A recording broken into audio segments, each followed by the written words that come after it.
is scheduled at 11 o'clock this morning. I'm also seeing that you don't have transportation. Is that correct? Yeah, they said you'd just give me a call. So, Okay. Does that mean that you wouldn't be coming in today? yeah, I don't have any transportation and I don't know anyone here, so I'm just kind of stuck at my house. Okay. Alrighty. Just give me 1 second as I try to.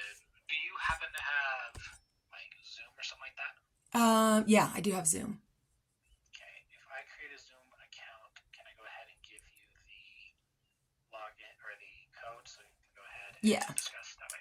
Yep, that'll be great. Okay. Just give me a second. A little bit would be kind of a little bit hard to do. I'm in a situation that I don't want to be in, and I've been in this situation for a really long time. And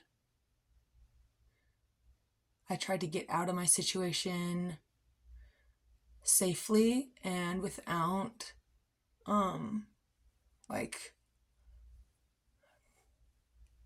like hurting, like having anyone hurt themselves that I loved. And so I didn't want to say or do anything that would be like, I thought I could fix it pretty much, but it just didn't get fixed. And then it looked to me like I wasn't going to be able to get out. And then I'm here, I'm still alive, but um, my situation is, I don't know if it's worse, but it's different and it's really bad. But I also like, there's good and bad to it right now. But right now, I just have to like pretty much um, get through some really difficult things and try to figure out exactly what to do next. Jeez, that's tough.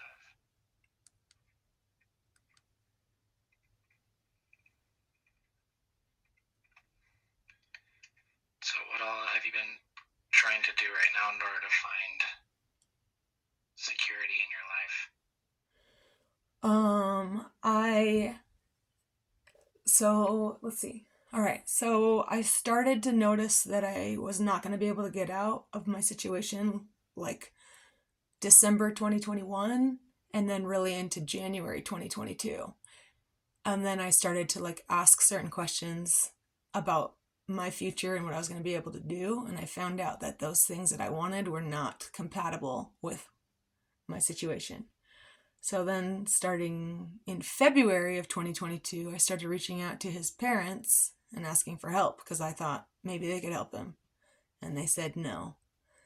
And then I asked like multiple times, I'm like, no, wait, I don't think you understand the situation. Like, he needs some help. And they were like, no, it's you. And I was confused because I thought if I ever did go to them that they'd help me.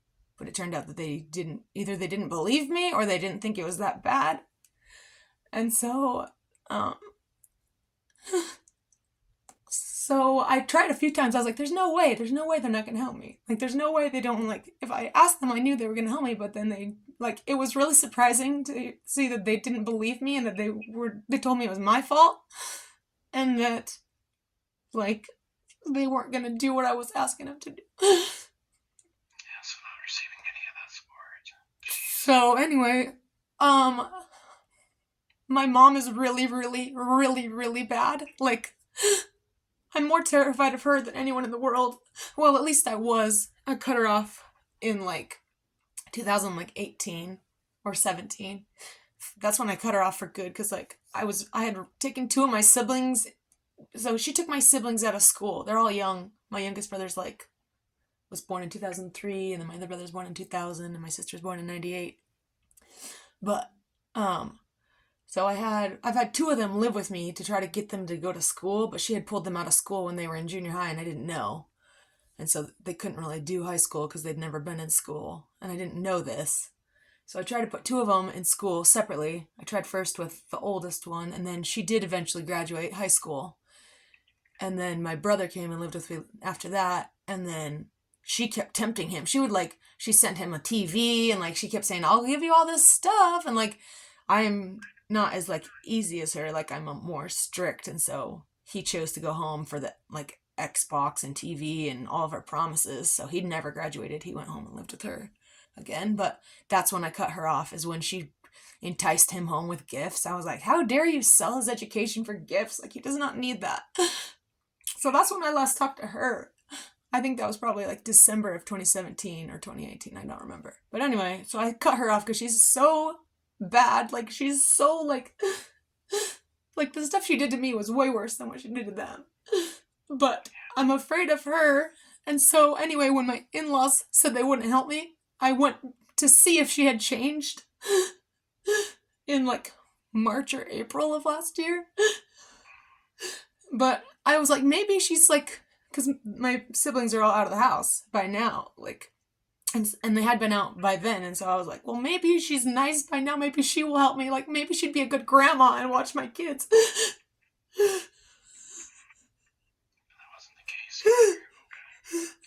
But instead she decided, I'm not unsafe. Just when I cry, I'm like, I don't want people to think I'm crazy, because that's what he's saying. I'm not depressed, I'm not crazy, I can stop crying, but sometimes if I talk about stuff, I'm gonna cry. Yeah, of course. Hey, can I pause you real quick? I have an Yeah. ID, so you can go ahead and pull that up. I don't want to do I have to do that? I'd rather just not look at you. Yeah, I mean, if you need to, you can go ahead and turn your camera off.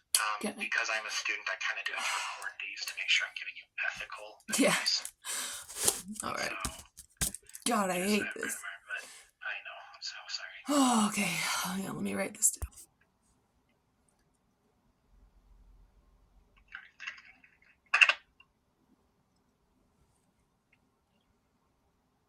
Alright. Audio.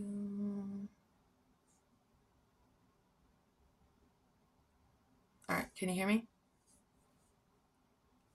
Can you hear me? I can't hear you yet, no. Let's see.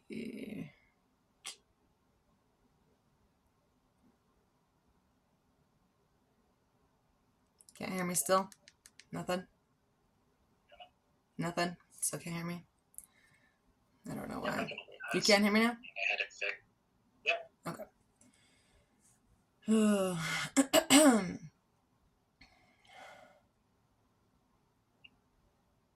So you've been cut off by your ex-partner. Your mom's not willing to help out and be there as a support. Even your in-laws aren't there to support you. You're trying to manage your life. It kind of sounds like there's just a lot going on right now. This was from last year. This is from last March. Yeah. And so then my mom, who I had cut off, she had only met... Recording in progress. My mom had only ever met so I have 3 children. My oldest daughter is 7, my middle daughter is 5, and my youngest son is 4. And when I introduced my mom, when I took my kids to Burley to meet my mom last March, she had never met my son Max, and he was 3. And that was the time I was like, I'll go introduce Max. She never met him. And I would see if she became like a good grandma and could babysit so I could go back to school. I have a bachelor's degree, but it's not real. It's in Latin American studies, and it's like Spanish and Portuguese, and there's not really anything I can do with that. And I couldn't make any like money with that, because when I was a teacher before, I was a teacher until my oldest daughter was like 6 months old. I was teaching and she was with a babysitter. But after that, then Cody wanted to... Then we had twins that died, and then he wanted to move, so we moved to Washington, and I didn't get my teaching certificate in Washington, so I didn't have a job. I just stayed home, and then I had Zoe, and then I had Max. So anyway, that was a long time ago. See, I jump around, so I'm like, I can't really say. But anyway, when we were in Washington, there was nobody there. Like, his family's from here. We lived here, and then we moved to Washington, and we moved back here, Pocatello. But when we were in Washington, he had, a bad experience happen, and he had, a breakdown, and he was going to kill himself, and he has a lot of guns. And I didn't see it coming. Like, it was out of the blue. I wasn't ready. I was pregnant with Zoe, and I didn't know, my second child, and I didn't know, like, he was gonna, like, it was sudden. I didn't see it coming. I didn't see anything that was gonna happen. And then all of a sudden, he looked like he was going to kill himself. And then I thought he was surely going to kill me and my daughter. And I was pregnant, so I figured both of my kids. And so we had not had contact with his family because he told me he didn't want to initially for those first few years. But then I called his mom and I was like, you need to come to Washington now. After he like calmed down, because I didn't know what was going on. And so she came with her husband, but he told me not to tell them why he had the breakdown, so I didn't tell them. But I was just like, you go talk to them. I'll watch Capri and you go. And he did. They stayed for a few days and they talked to him. And then they were like, he's fine. And he's like, I'm fine. And I'm like, that fast? Like, that, you're that fine? Like, that quickly? Like, I don't think so. I don't think you're that fine. But anyway, ever since that point, I always I wanted help, but like his family just was like, he's fine. He would never do anything. And I was like, yes, he would. Like, you didn't see what I saw. And if he's telling you he wouldn't, you are not paying attention. Like, but I didn't bring up his issues. I just was like, he can figure this out, but he needs help from them. But then ever since then, I tried to just save a lot of money, and I tried to think long term. I didn't want him to kill himself, and I didn't know what to do, and I was really concerned, and his family just kept telling me it was fine, and that it was we had to work on our issues, and I was like, this is not me. I didn't make him kill himself. But I just pretty much wanted him to be alive and not do that, and I also didn't want him to kill me or my daughter. And then, I kept thinking it would get better, and it never got better. And then, he kept telling me, 5 more years, you'll have more freedom in 5 more years. But then 5 more years never came.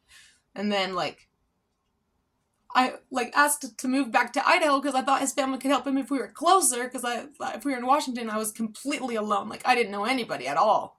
And I had, at least here, he could get help from his family. So we moved back here in 2019, January 2019, and I had a newborn baby. And I just thought it would be fixed if we moved back. And then I waited more here. And then but then he did get happier, but he got more controlling, and then he blamed me, and he said he only had the breakdown because I made him talk about feelings, and he was fine before, he didn't have to talk about stuff, and then that's why he blamed me for that happening. But I still didn't have any support myself, but I did have a counselor. I always have had counselors. But then after the stuff that happened last May, I found another counselor, and I talked to him from I had to go through a few until I found one that I liked. And then I found one that I liked in maybe July. But I had done counseling with 3 or 4 different people. And that's when he started saying things well, the reason that you keep switching counselors is because you're unwilling to listen to what they say. And I was like, no, I'm not. And he's like, they all try to tell you you're insane, but you keep switching counselors when they tell you stuff you don't want to hear, that everything's your fault. And I was like, no, that's not why I switched counselors. And I know myself, I know that's not why I switched counselors. I know I switched counselors because those guys were not quite equipped to deal with what I was trying to say. And so I found one that was, and I liked him, and I stayed with him since July, and I talked to him last Thursday. I kept him, even though Cody kept trying to tell me that the one that I got wasn't real, and that he was that the counselor was telling me, basically he's well, you're paying him, so he'll tell you anything you want to hear, and all the things he's telling you, he's enabling you to be psychotic. And I was like, no, I like my counselor. He's not enabling me to be psychotic. I mean, he's helpful, and he helps me work through trauma. But it wasn't even about Cody. It was about my mom. But Cody kept saying, I know you're talking about me. I know he's telling you things about me. And I'm like, no, I'm not. I'm talking about my mom. But he kept telling me he knew how I was lying. And I was like, I'm not lying. So I just stuck with the counselor, even though he was telling me all these bad things. And the counselor was who really helped me, because every week I would talk to him about really bad things, about mostly, literally, honestly, about my childhood. like with my mom. And like I would sometimes bring stuff up about what Cody would say, and he'd be like, "You need to leave him." And I was like, "No way." Never. And so like we talked about that stuff. But even Cody thinking that the counselor's giving me bad ideas, I'm like, it's not like that. It's not like he's like forcing me to do anything. It's not like he's changing my mind. And like he actually is like, a good person. But anyway, like Cody, the more I would not get rid of my counselor, the more Cody like went for the fact that he thought I was insane. And I was like, you could think I'm insane, but I'm pretty sure I'm not insane. And so I just like stuck to what I could do, and I like held on. And then I like asked his parents for help again, like, I need help. And they said no. And on one day, like when he was really yelling, like, I guess I skipped back in time. I guess I was in the past again. But like one time when I called his mom when he was like screaming at me, and it's audible on the phone. I told Cody, I'm like, I'm going to call your mom. And he's like, she won't help you. And I was like, well, maybe she will. And so I called her while he's screaming at me. And I was like, I need help. And I was like, I need you to come over. And she said, I'm not going to do that. And she heard Cody, and she said she wasn't going to do that. And he like smirked at me and smiled. And I was like, oh, I am in trouble. I thought she was going to, at least if she heard him, I thought she was at least going to come. But she said no. So then I just held on. And I waited as long as I could. And then I tried to leave a few times. But every time I tried to leave, he would do things that were really, really, really, really bad. Leave as in leave the relationship, or leave to go, for example, on a vacation or go to hang out with friends? When we talked about leave, I've done all of those things in the past year. The only time I ever tried to physically get out was between March of 2022 and February of 2023. So pretty much a solid year. I've tried to get out many, many, many, many times. Many times. But each time he scares me too much, and I always go back. But this time I got in a car accident on accident, and he took my kids. And I didn't have a car, and I was stuck in Boise, and he turned off my cell phone, got me off from my money,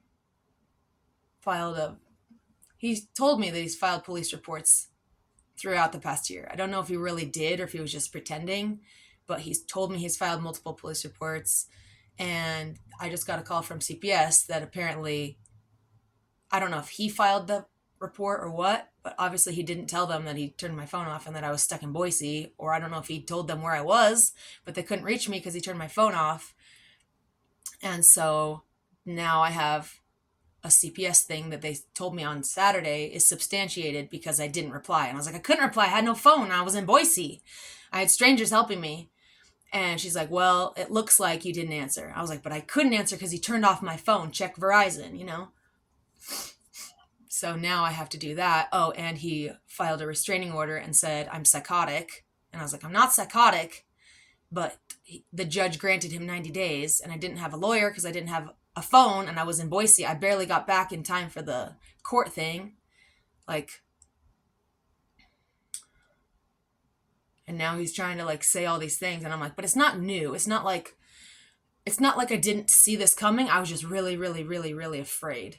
I was really afraid of what he was going to do. But he hasn't lived with me since a year. Not a year, but since last summer. I left when he and my mom were doing stuff last May.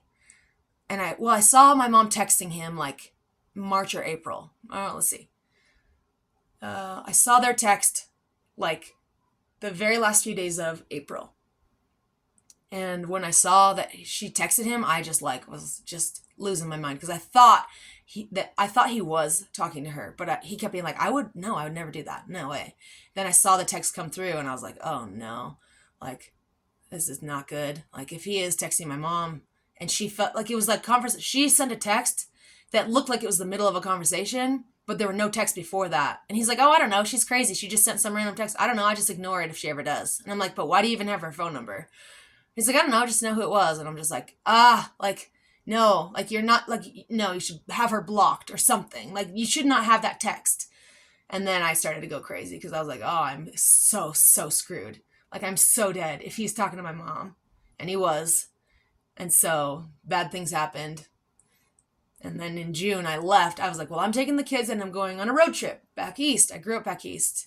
And so I took the kids, and he said that was fine. He had no problems with it. He let me go. And so I took the kids and I was gone for like 6 weeks and it was really good. I was able to like come back to be like, okay, I can do this. I can be fine. Like, it's fine. That was the first time I left, but I couldn't stay away because he has all the money and I didn't want to leave him, and I still didn't want him to kill himself. And so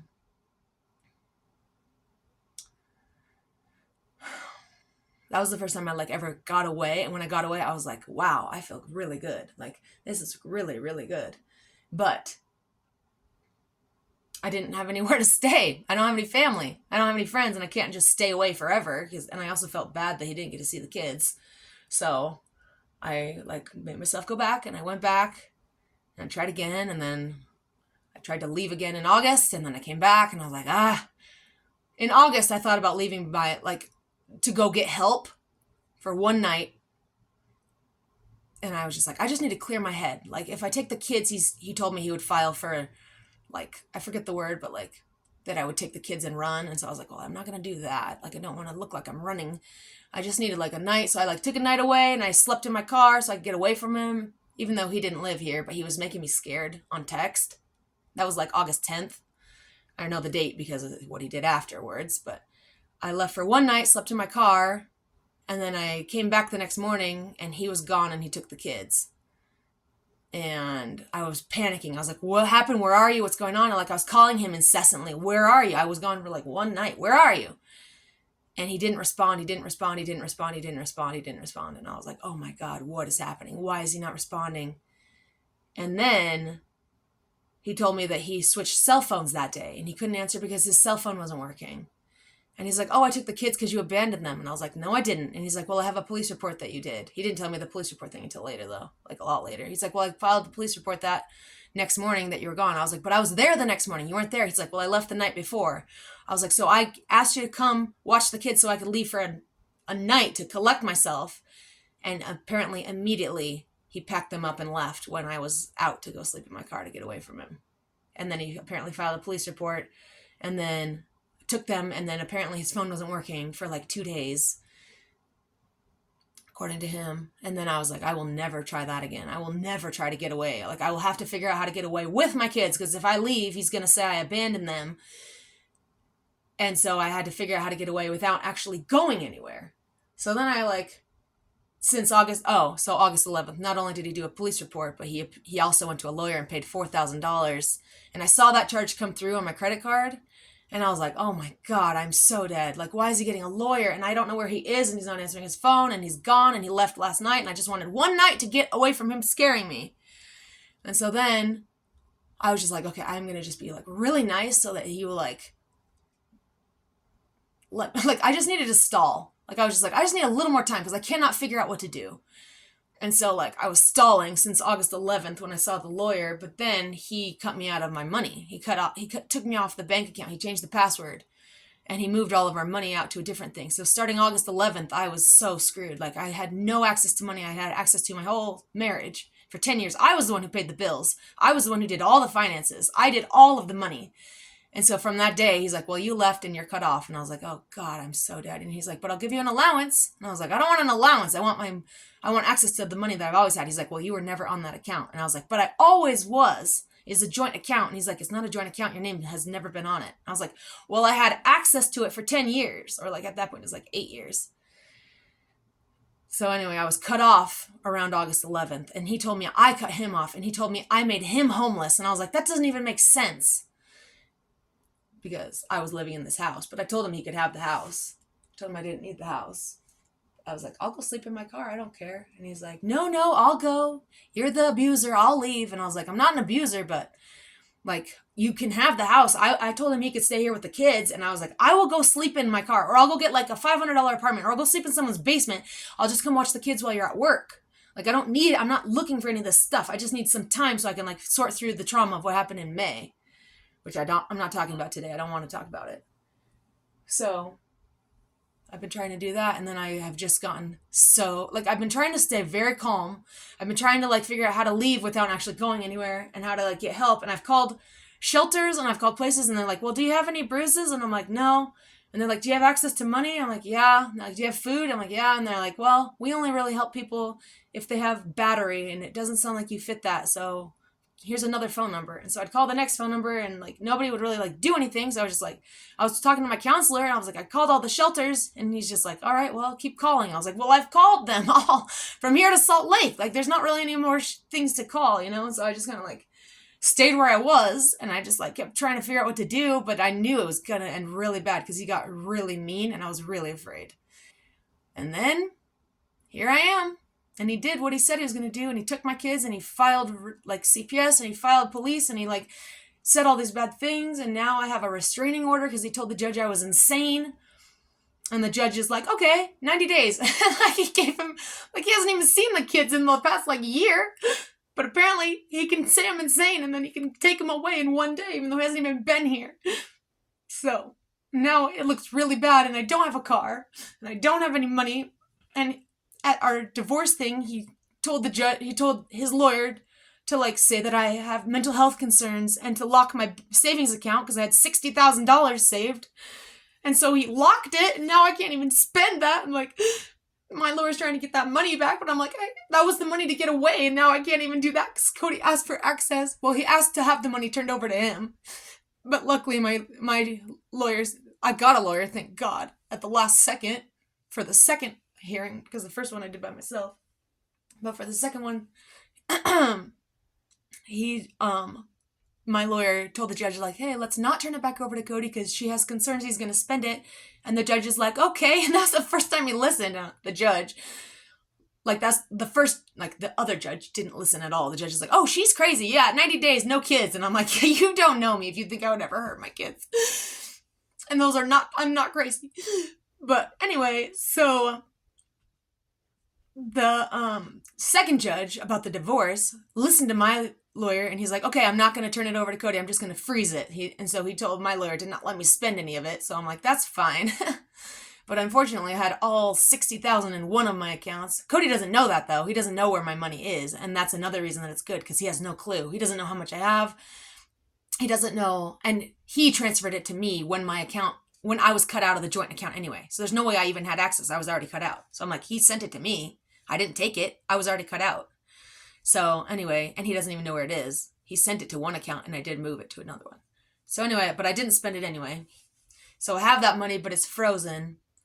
And then he's supposed to send me money. What he's been doing for the last year is he would send me $2,000 every 2 weeks because that was half of his paycheck. He brings home like $4,000 every paycheck.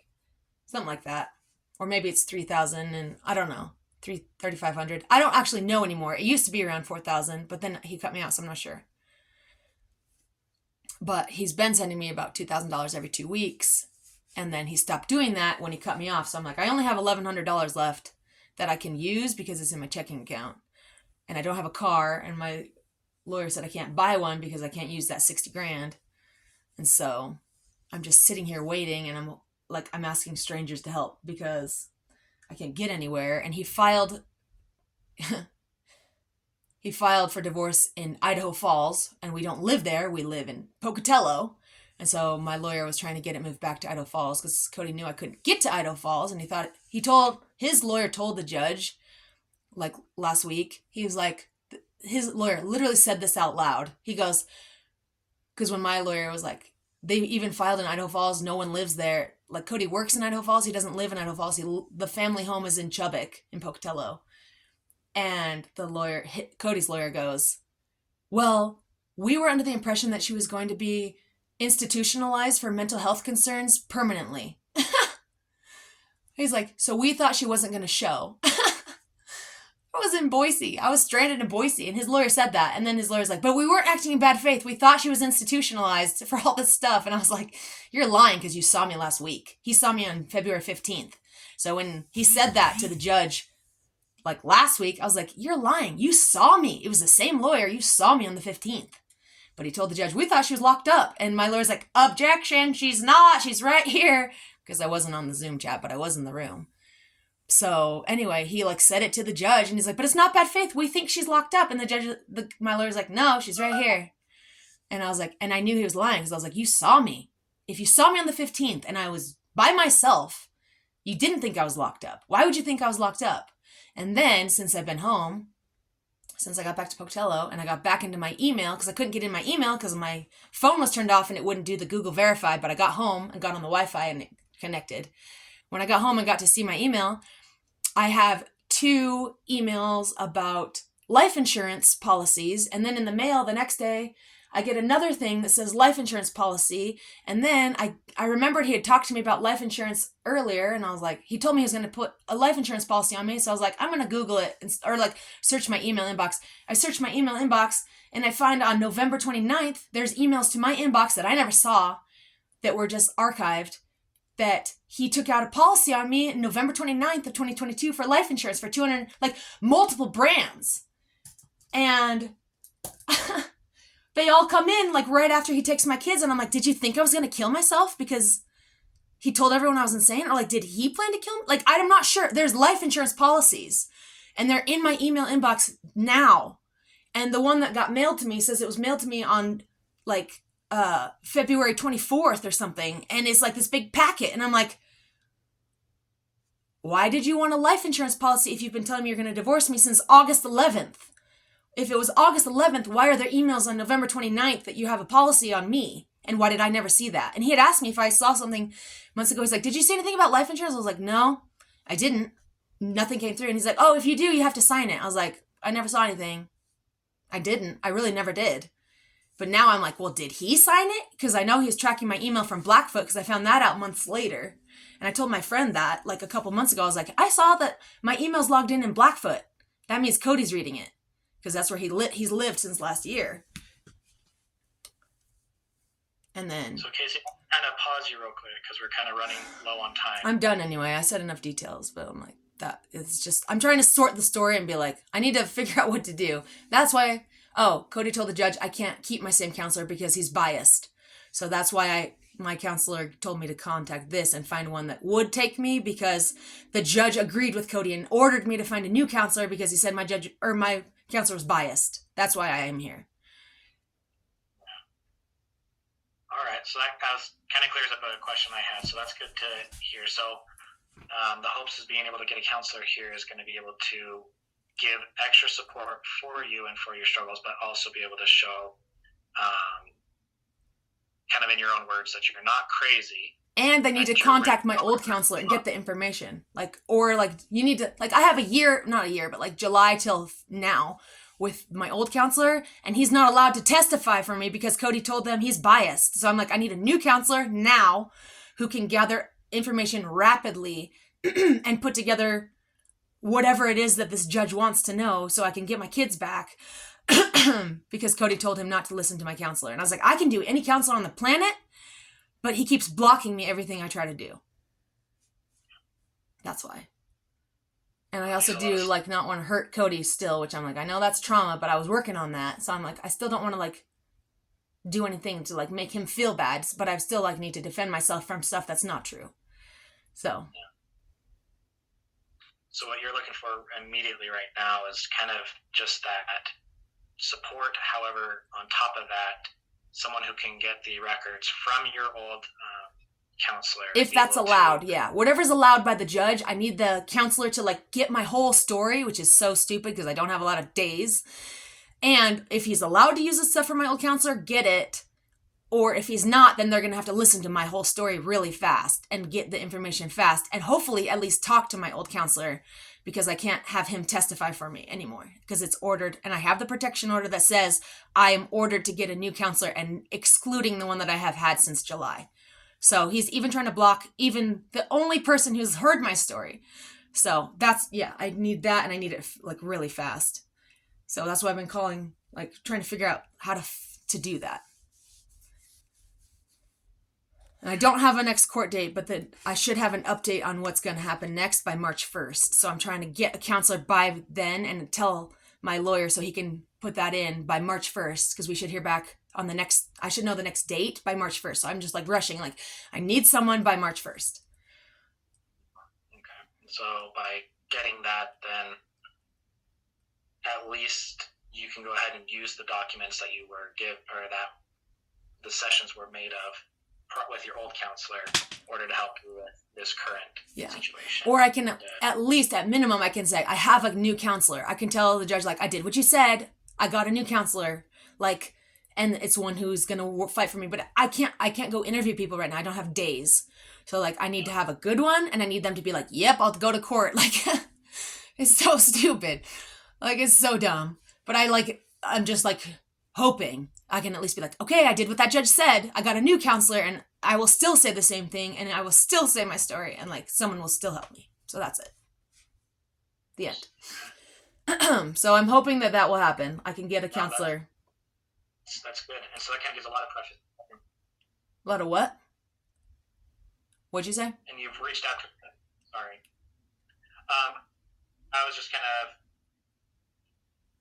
putting all the pieces together, and it sounds like you're also looking at a couple of other sites as well then in order to get that support. Is that what I'm also understanding too? Not right now, because right now this looked like the best way, because my counselor said because I wanted to keep my counselor because he has helped me, and he's like, well, if you pay for another counselor, I can't meet with you because insurance won't cover both. So I was like, well, if I went to this place, maybe if they did a free one, I could keep the one I've had just for moral support. Because he's really, like, Cody switched our insurance, so my counselor's no longer covered. So I'm paying $150 an hour, but I'm like, I can afford it, but I just am mad because I'm like, he switched my insurance, so I couldn't have my counselor because he told me he didn't want me to since January. And I was like, I don't care, I'll pay $150 an hour. So, but I don't actually have, like, insurance will reimburse me, according to Cody. Cody told me I would be reimbursed, but then, like, he just, like, told me a lot of things that I'm, like, not sure. Anyway, point is, if I got a counselor that didn't charge me, I could keep the counselor I've always had, and I wouldn't have to lose the one person who's helped me since July. But if I do have to pay for the other counselor through my insurance won't cover both, and then I would have to be done with my other counselor, which is fine. But I was just like, well, he's just cutting me off from one more person. So it's like, I can do it, but I'm kind of mad. But I will still do it anyway. Like, it's fine, but I'm just like, I'm tired of being told what I can't do.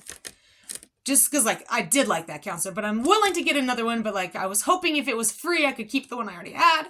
But if it's not like I need him. It's just like, I hope someone believes me fast, because I need someone to believe me every week, not just, like, go to nothing and then, like, get really overwhelmed. Because I don't have time to say my story from zero every time because it takes the full hour. And so I'm like, I don't want to just tell them all the bad things, and they'll be like, well, why do you think that? And I'm like, well, you'd know if you were my counselor. So, anyway, sorry, I know you have to go. Anyway, so I'm hoping you can get me a counselor by before May 1st or March 1st. Ugh, that's my one shot. I just need a counselor, and I need someone who will go to court. Or, like, write something, or whatever the court will allow, and prove I'm not crazy. So, that's my predicament. That makes a lot of sense, and there's a lot of different pieces to that you are desirous of help for and kind of getting things together. Let me go. We do have advocates here, so let me go ahead and talk with them. Okay. What was that? No, good. You're gonna talk to them, okay? And then along with my supervisor to make sure we have everything collected that we need to in order to best give you the service that you need. Okay. Okay, sounds good. So I just wait to hear back from you, or do I call in after a certain number of days if I don't hear it? Go ahead and have us call you, whether that be me, myself, or the front desk on those days that I'm not here. Do you know how many days it should be, maybe? Until here? I'll go ahead and talk with them today and see what our best options are and try to get you by the end of the day, either today or talk with them about getting a hold of you tomorrow. Okay, so today or tomorrow. Okay, I can do that. Okay, all right. Thank you. We'll see you. Bye. Recording stop. Oh my gosh.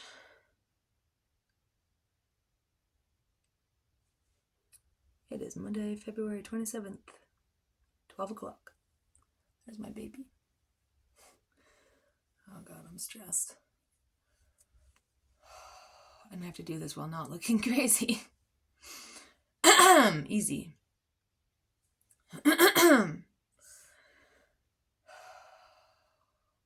It's easy if you put everything in a box and not deal with how much this looks very bad. And I hope he's not watching this video, but maybe he is.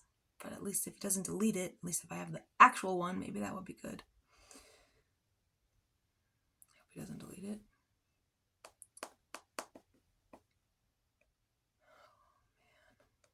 Man.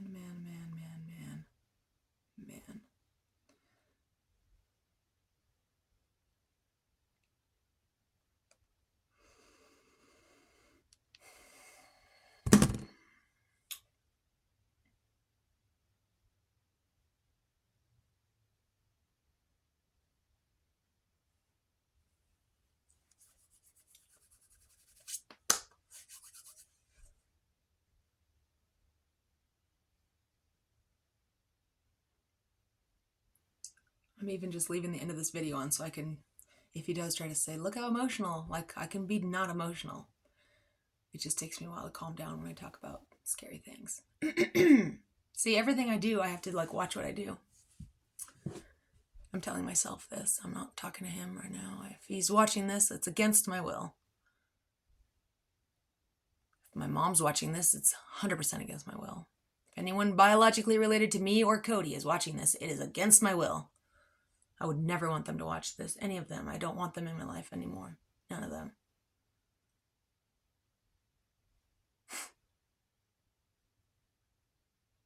And anyone who didn't believe me, or anyone who did say, maybe she is crazy, without hearing the story, because I didn't want to hurt anyone, especially my children's father.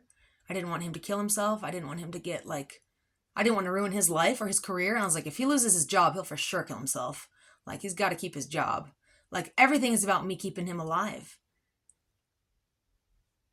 I wasn't going to make him lose everything. His identity is his job. He has to have a special clearance for that. Or at least he did. His new one, I don't know if he needs a clearance, but in the past, it's always been.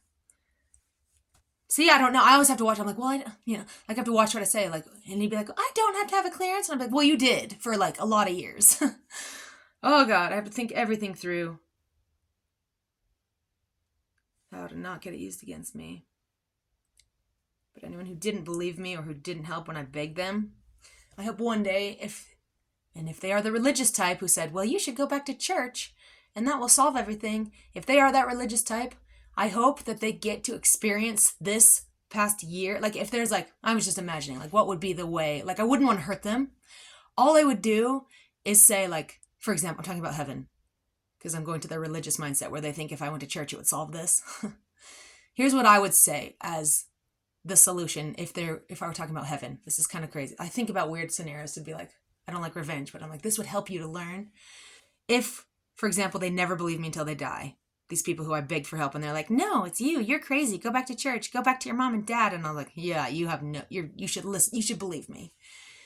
The solution I would say is when you get to heaven, to the people who didn't believe me, I hope that you're able to let's pretend there's this little room, a little simulator. I hope you'd be able to go into the simulator and see the world, see what I experienced through my body. I hope you get to feel what I felt. I hope you get to see only what I see. I hope you don't get to look at me. I hope you get to feel what I felt. Everyone on YouTube looks at what I look like. I don't see what I look like. I'm not looking at myself as I'm making this video. I'm not looking in my own eyes. I am experiencing the world from my eyes. I don't see myself. I don't see the grief. When I look back, I'm like, oh, look at that grief. Look at the downward pull. I look so old in some of my videos. I look so devastated. I look so sad. I look so gross. And some of them I'm like, ew, I look hideous because I'm talking about some stuff that's just my face just shows what it looks like. But I don't see that. I am in my eyes. I'm not looking at myself. I'm seeing the world. I hope that if there was a heaven simulator, when you get to heaven, and if I begged you for help, I looked you in the eyes and I said, help me. And you said, I'm not going to do that. Or you need to do what, I need to work on it. I need to fix my marriage. I need to go back to my mom and dad. Or I need to work on it with Cody. If I asked whoever that is, and it's probably the biological people I just said, mostly related to Cody, because I went to them first and I went to them many times and I begged them to help me. And they were like, well, yeah, he was like that as a kid. You'll just have to deal with it. No. And if you're a person who told me that, or you talked to my mom, or you talked to my sister, or you lied, or you thought there were inconsistencies and you didn't look into it, the only thing I can think is, I know they probably won't ever believe me, but if they get to heaven or whatever their idea is of an afterlife, since they believe so strongly in that, I hope there is some kind of box or simulator they can go into, and I hope that they choose. I wouldn't want them to be forced, because it would be torture. I hope that as, like, make it up if they're like, oh, maybe she was telling the truth 80 years ago. Like, I hope they would choose to go in that simulator, step into this, and see how it felt to be betrayed by every single person who I thought would help. The only thing I wish is that they would voluntarily choose to see the world that I experienced through my eyes, through my body, without looking at me through a fucking YouTube video. And to see how I was trying to save him and my kid's dad, who is like, you know, him as an individual, and him as my children's father, and him as his family's son or brother. Like, I was trying to save him for everyone, even as my life was really worse for trying to help him alone. And I tried to get help for him. I got help for myself through a counselor. I can do anything with a counselor. I've gone through a lot of shit with counselors. I always have. I've always had one since I was 18, off and on when I'd need it. But he even tried to take my counselor from me. Which I cry about that. It's not because I'm in love, or it's not because I like to be told, like, I'm fine. Like, it's just a relationship. Like, someone who listened to me and believed me since July, and who helped me through some of the hardest conversations, and I just sobbed, and, like, I couldn't do that except on YouTube or to my counselor. I don't have a friend who can support this level of grief and trauma. I don't have a mom. I don't have a dad. I don't have in-laws. People I asked to help me. I'm not even allowed to fucking post this video because my lawyer's like, please. My lawyer's like, anything that you say can be used against you. And I'm like, good. Use it against me, please. I'm not crazy. Go through my phone records. Look if I called shelters. Go through my text messages. See what Cody and I talked about. Go through my emails. Look at my spending. Look at my bank accounts. Look at my savings account. Look at any money I have ever spent. I have accounted for every dollar. You can compare to Cody if you want, but I wasn't ever trying to hurt Cody. I wasn't ever trying to take anything from Cody. Yeah, there are things that I could say I don't want to say. I was never trying to hurt Cody. I was just trying to get freedom. And so I'm like, with my lawyer, he's like, anything you write or say, or like, no rants. And I'm like, I was doing rants to get attention before it went to shit. I don't have to rant after it went to shit. Like, now I'm like, now step up. Now someone vouched that I'm not insane. Now someone vouched that you knew that I was talking about my mom. Now vouch that you had a suspicion about anything. Like, now say something. Like, now I'm waiting for other people. I don't have to rant. I'm sad. I was only trying to rant to get people to, like, help me. Like, I was hoping if I ranted, they'd be like, I'm a lawyer. What do you need? Like, I'll be your mother. Like, I was hoping if I ranted for long enough that someone would be like, girl, is this girl crazy? Let's take her to the hospital. And I'd be like, thank you. Can you watch my kids and I'll go talk to someone? Like, I wasn't afraid. I was trying to get some fucking attention, though. And now I don't need attention. Now I'm just crying. And I'm like, well, my kids are gone since February 4th. Can someone check in on them? Or is that illegal? If I'm not allowed to contact them, I don't want to do anything illegal. But maybe someone already knew. Maybe his siblings could be like, hey, Casey, sorry, you're crazy. Your kids are fine. Here's a picture. Like, or my mom, the evil satanic woman, maybe she'd be like, oh shit, maybe I am going to hell. Maybe on my last hurrah, I should send her a picture of her kids. No, that would be worse. I think I have her blocked anyway. But that, like, see, there's no out. I just want to know if my kids are okay. Are my children all right? I'm not ranting. I'm calm. Anything I say can or will be used against me. Go ahead. Good. Put the pieces together. Help me. I want to post this on YouTube. And then I'm like, well, my lawyer be mad. Would my counselor say, Casey, we shouldn't post anything? I'd be like, I know, but it's because you guys are afraid. I'm not afraid. What do I have to be afraid of? My mom saying I'm nuts? Duh. Sometimes it's the only way to get the ball rolling. When Cody was threatening me, I was like, I think he's working with my mom. And if he is, if I say the right things to get my mom to convince anyone that I'm crazy, it'll get the ball rolling because she'll start talking. Watch when I start not provoking my mom, but like if I like let myself go or change my tone of voice or like do certain things. I know how to get her to flip out. She'll flip out and be like, she's crazy. Casey's crazy. She did this. And I'd be like, and then I'll calm down and be like, do you guys believe her? Do you believe her? And my one friend, one of my friends, I don't want to say who, one of my friends was like, this is terrifying. And I was like, I know, but I told you. And she's like, but your mom is scary. I was like, I told you that too. And then, but people don't understand the kind of thing I ran from. And I didn't even talk about my childhood trauma on this video. I think I was just telling the new counselor how I need to get a new counselor. He was an intake counselor. He's not even my counselor yet. He's the intake guy at the such and such that I also am like, God, I got to stay a step ahead of Cody. But there's also no way because he thinks of things I would never think of. God, my lawyer does not want me to rant, but how am I supposed to get character witnesses if I'm not allowed to say what's going on? And if my mom, apparently according to someone, my mom is watching everything I post and write and using it to get people against me or something, according to a friend who also doesn't want to be spoken of because she's afraid. And I'm like, I understand your fear, but I don't think my mom wants you. I don't think my mom's going to target you. She's like, what if she hurts my family? I'm like, she doesn't hurt anyone except me. She's not going to do anything to you. She wants me destroyed. And Cody wants me silenced, but I'm not, like, I don't want to be. Right now, I'm kind of letting my lawyer and my counselor tell me, like, to be quiet, but I'm like, I'm only doing that as far as I think that they have a clue what they're doing, but they're also like, not me. They're them. I'm not a lawyer and I'm not a counselor. I'm just going through something that I've been going through for a very, very long time. And I don't have a support network, so maybe I will post this. Oh, God, if I do post it and I get in trouble, at least I thought I was doing the right thing.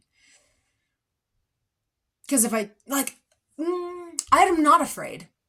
I am trying to listen to my lawyer so that I can clear my name. I'm trying to listen to my counselor because he's supportive, like, but I'm also like, you have no idea. And he's like, I don't know about the law. So I'm like, I listen to him about my trauma, like mostly him. I'm just like, how do I get through this? I'm not afraid. But my lawyer, I'm like, okay, like, I want you to clear my name, but I'm not fucking guilty. So if I say a little, I'm not ranting. I'm not mad. Mad was before when I was begging for help to get out of a situation. Like, I wanted someone to save my kids. As far as I know, my children are okay. I'd love for myself to know that they were okay, but I'm not going to ever contact them. I'm not going to ever contact Cody because I have a restraining order through like May 18th or whatever. So I have a no contact order. I would never do that. I would never go near them because why would I do that? I won't, So I'm like telling myself, I'm like, I'm not a threat. I'm not ranting. I do need emotional support if I have tried for a year to get help. So I'm going to post it. Oh, if I delete it or I make it private, I don't delete videos. I would make them private. I would make this private and no one could watch it if I posted it and then I regretted it. So maybe. And I'm open to people telling me like, hey, take that down, like my lawyer. But I'm not afraid. I'm just trying to like do what is right. So I'm going to post it. It's not a rant. And anything can be used against me, that's okay, because I don't have any secrets and the story has not changed. So I am justifying why I'm posting this. I also want it to be known I never want to speak bad about Cody and I never wanted him to get sad. Because I was afraid. And I was afraid for him and my children and his mom and his dad and his siblings and everyone who knows Cody and loves him.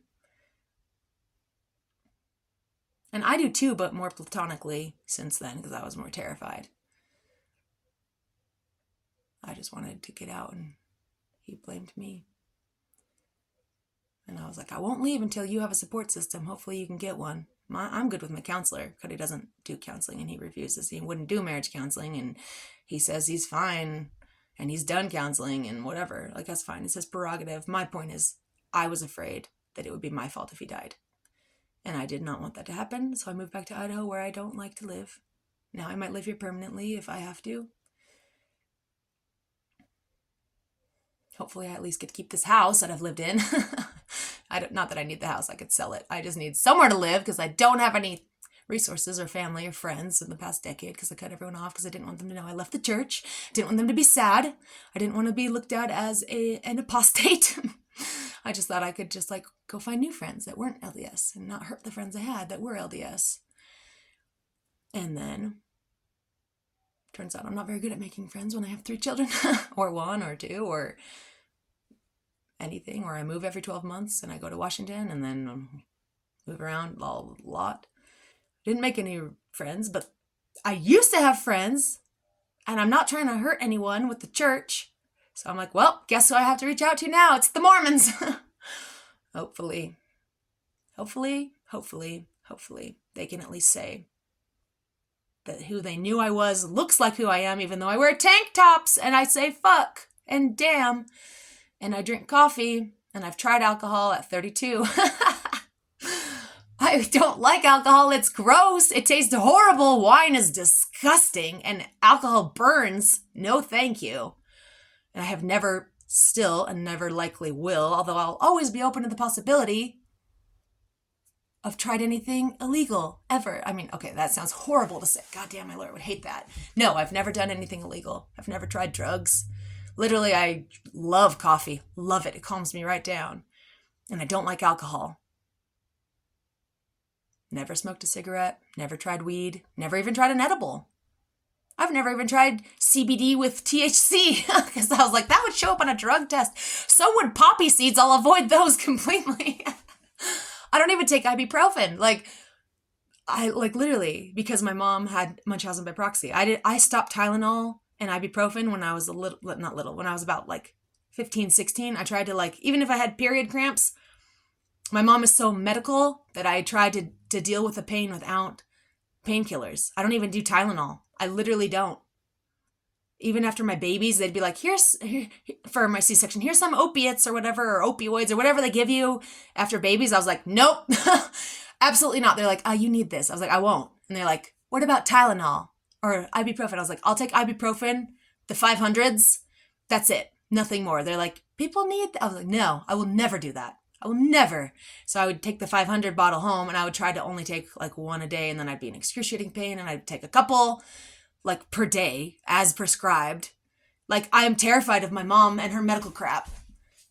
And I think I heard that she overdosed on Tylenol or ibuprofen. And I was like, see, I will never do that because I will never be like you. And I'll never be medical. But anyway, the point is, people are afraid of me because I left the church.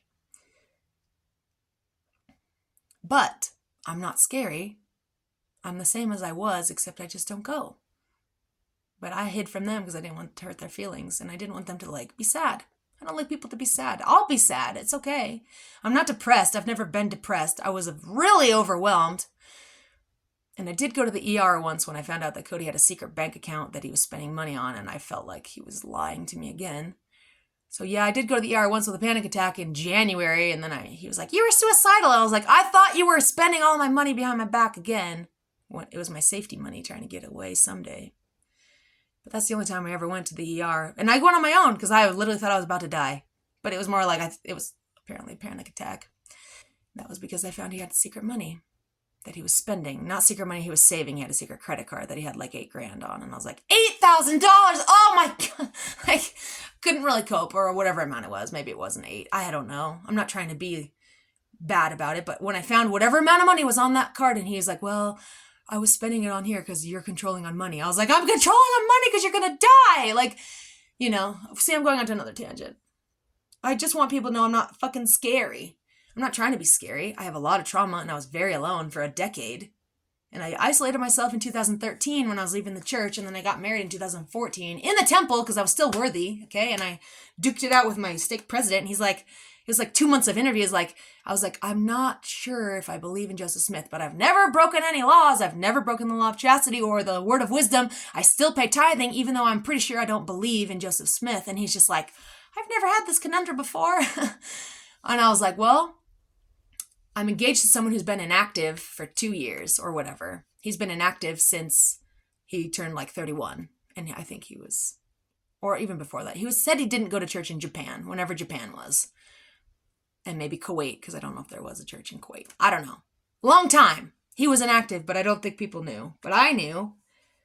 And he told me he wasn't going to go. So I was the one, when I met him, I was like, first date, I was like, hey, I'm not in the church. But, this was our first date. And he's like, that's okay. I'm not active. I was like, you're not active. Why? He's like, oh, because when I was in Japan, the bishop said it wouldn't be a good influence for me to be around the young men, and they'd be around someone in their 30s who's not married. So he asked me not to be around the young men. And then I just kind of stopped going because I felt like he thought I was a bad influence for being 30 or whatever age he was, 30, 31, 32. I don't remember. Whatever age, the bishop asked him not to be around the young men, and he felt bad for being single, and he stopped going, and then he didn't go back. And I was like, well, that's kind of dumb. It's not against the commandments to be single when you're 30. He shouldn't have told you not to be around the young men. And so I was like, well, I think you should go back to church. Even though I'm out, I think you should go back. And I was like, I'm not fully out. I'm willing to give it more months. Like, I think I said I'd give it another year or 2 or 3. I don't remember what I said. It's been a decade. But I told him I would try again. And so then I did. And then I went to the Hill Kumar pageant, and I was in that when I was engaged to Cody. He got engaged to me right before I went. So I had a wedding ring. I was like, oh, great. Okay. Like, not that it was a problem. I was like, it was fine. But I was like, now I'm going to be like this weird outsider. Like, I have a wedding ring. They're like, where's your fiance? I'm like, he's in Idaho. They're like, well, what are you doing in New York? I was like, the Hill Kumar pageant? They're like, why'd you leave your fiance? I was like, for my testimony? Like, it was kind of funny. Like, looking back, I was like, I do things in the weirdest way. And I was like, like, I wasn't embarrassed to be engaged. I never cheated. I never, was unloyal. In fact, I'm loyal to a fault. But, it was just people are going to think I'm weird. People always think I'm weird. But then I went to Hill Kumar pageant, and then the guys did hit on me, and they're like, well, you're not married. You're just engaged. I'm like, back off. All right. We can talk about philosophy. We can talk about religion, Book of Mormon, Doctrine and Covenants, but you're not going to try to persuade me to leave my fiance, you idiot. And I'm like, Cody, if you didn't get engaged to me, they wouldn't be so pursuant of me, or whatever the word is. Anyway, but it's just funny. It's never temptation. It's more like I can hold my own against these dudes. I was Relief Society president when they're trying to get me to stop being vegetarian in 2011. I can handle anything, Chris Way. No, Chris Way made a meme about me in college in 2011 about trying to get me to eat meat because I was a vegetarian. And then he was like, and the thing was the guys in that ward were like, we're going to get you to eat chicken before the end of the semester. And I was like, yeah, right. Here I am a decade later, still vegetarian.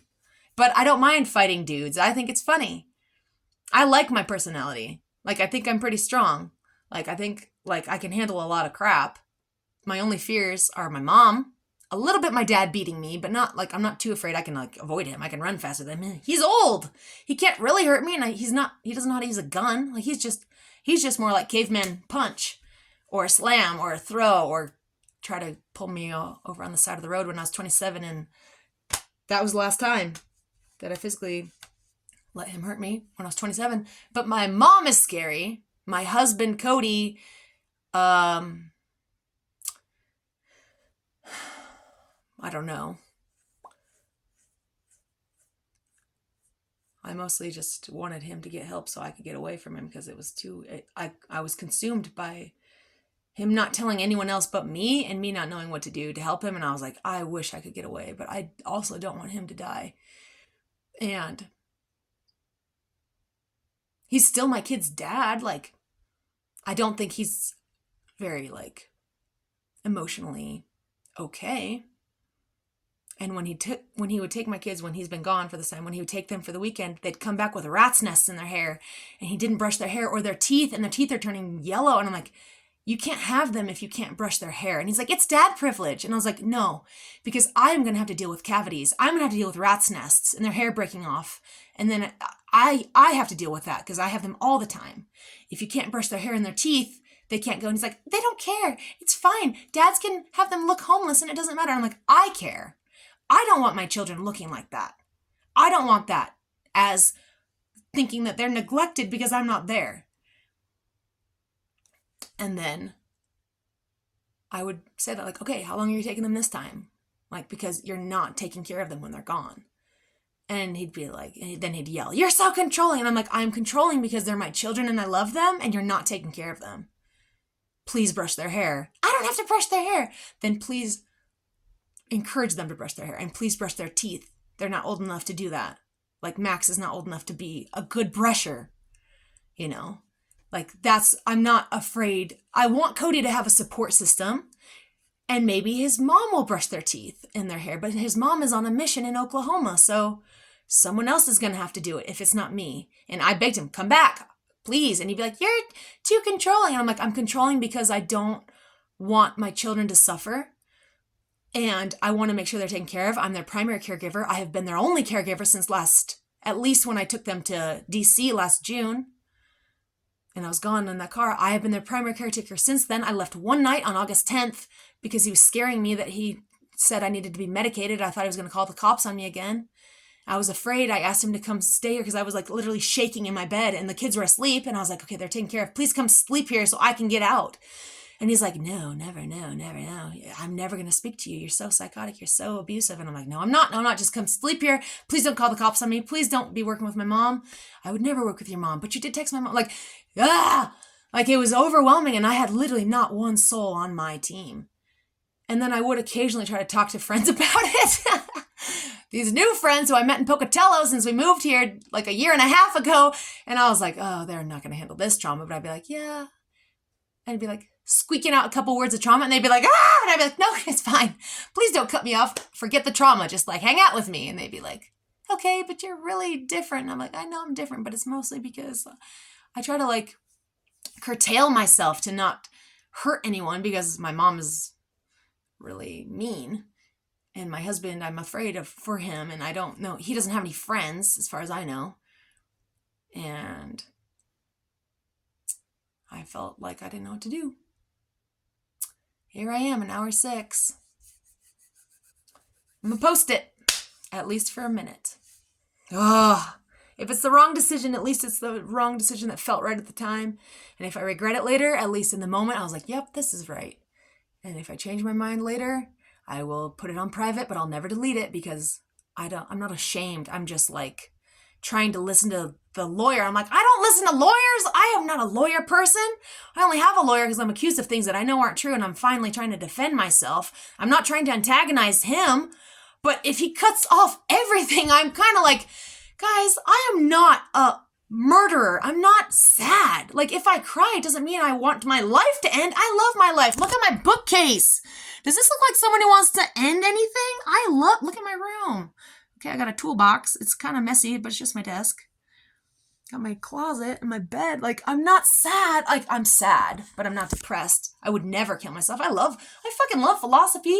Why would I die? I love life. I just was scared for Cody. I gotta end this video. I could talk for infinity, and I gotta make sure it's still safe enough to post so my lawyer won't be like, Casey, I gave you one rule. And I was like, I know, but you also gave me no friends. And if you can't give me anyone to talk to and I sit in this house alone for 3 weeks and haven't seen my children since February 4th, I'm going to have to use my voice at some point. And I'm not afraid, but I am sad. But I'm not depressed, and I've never been homicidal, you idiots! And I'm like on Facebook, like, can anyone vouch? Do I look homicidal? Okay, I haven't brushed my hair yet.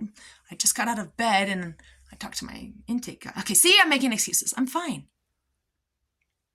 But I don't need to tell anyone. I need anyone to tell everyone else.